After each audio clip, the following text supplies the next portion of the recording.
a lot of people are unproductive or not as productive as they could be because they've not taken charge of the use of their time.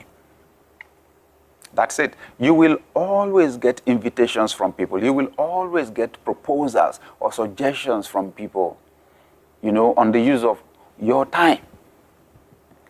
But you've got to keep your focus on your objectives, on your vision, okay?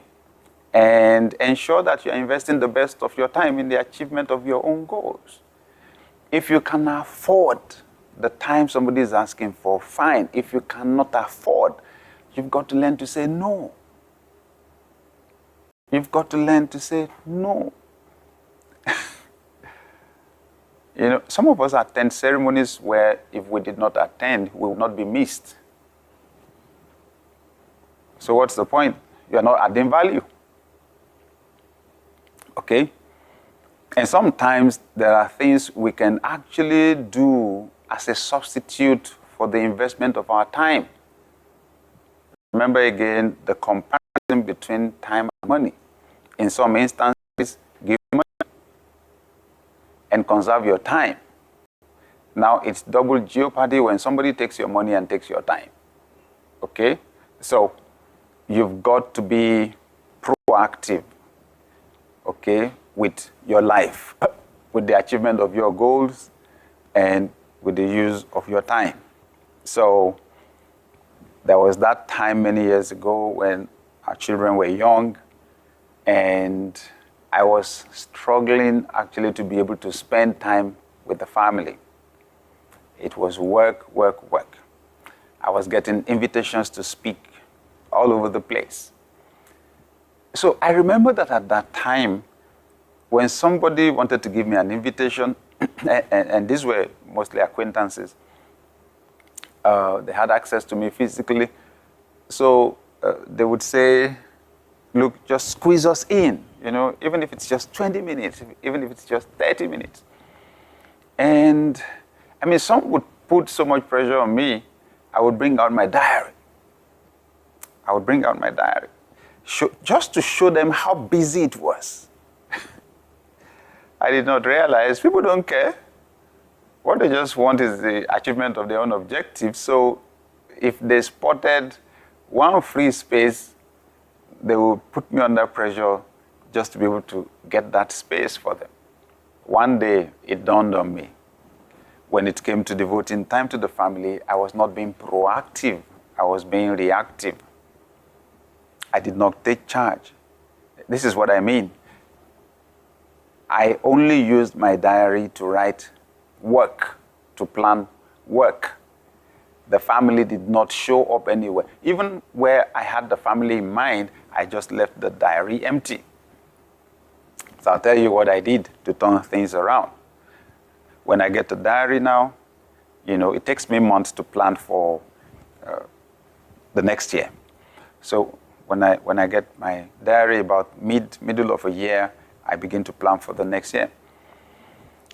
The first thing I do, the first dates that get into my diary ever are the family's dates.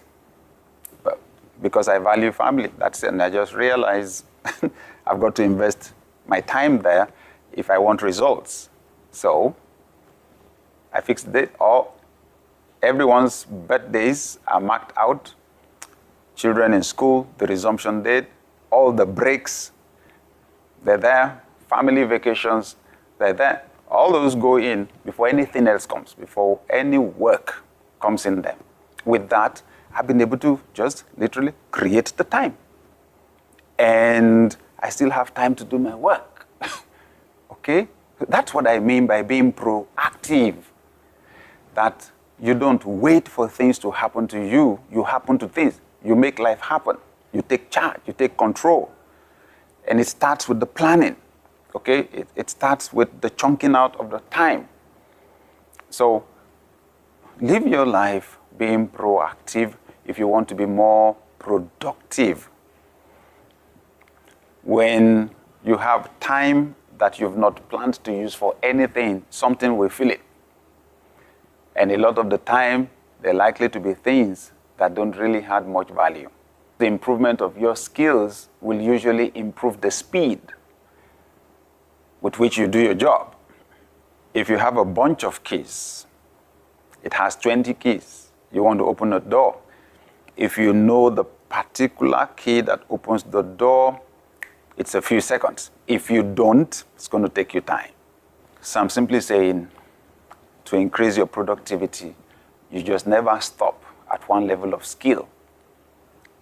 You improve yourself. That's it. You invest in self-improvement. You know, you update your skills. These days, we have the opportunity to leverage technology to do our work.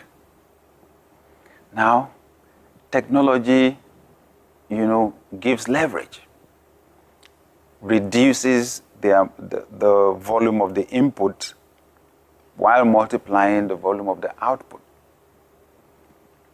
See? So there's no way around it. We've got to learn to use technology. Okay?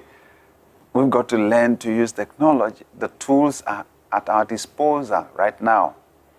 You know, it's amazing.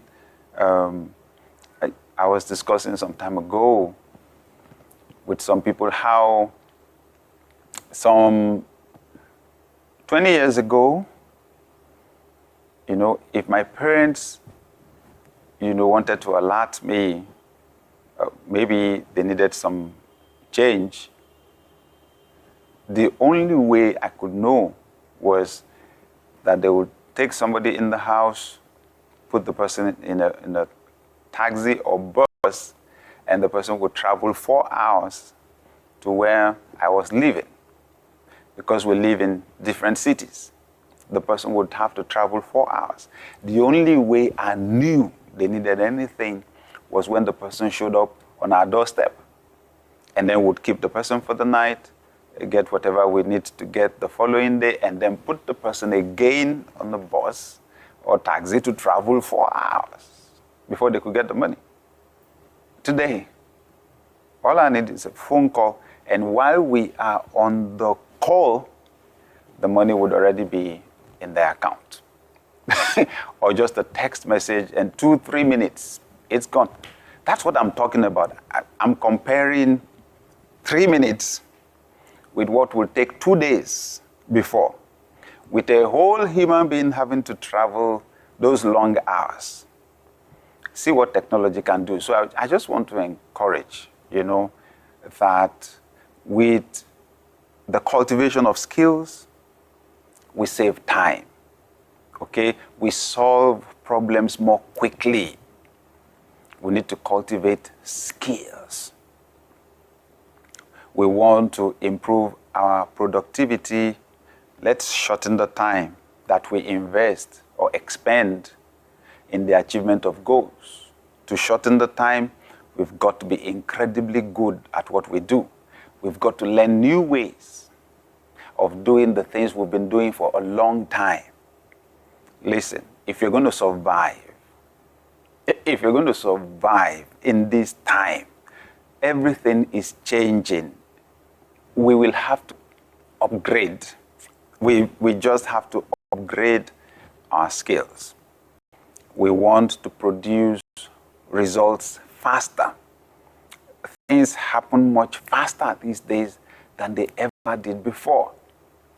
Example, just compare the sending of information through email with using the postal system.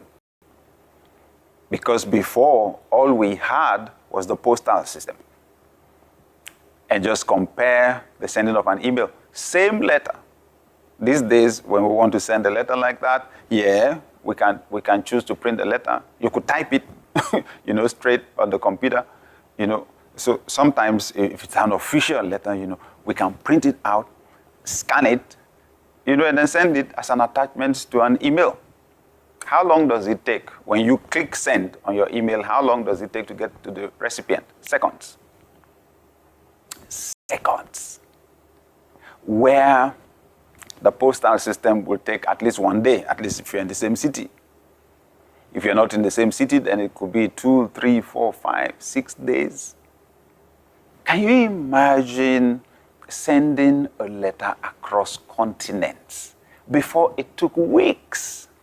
And now with one email. So it's gone in seconds. So I want to encourage. Don't be too old to learn. Don't resist technology. We've got to be humble enough. But just remember, like they say about the dinosaurs, they say the environment was changing. They refused to change. All we have to show for them now are their bones. If you don't want to see only the skeleton of your career or your relationships or your organization, we've got to upgrade our skills.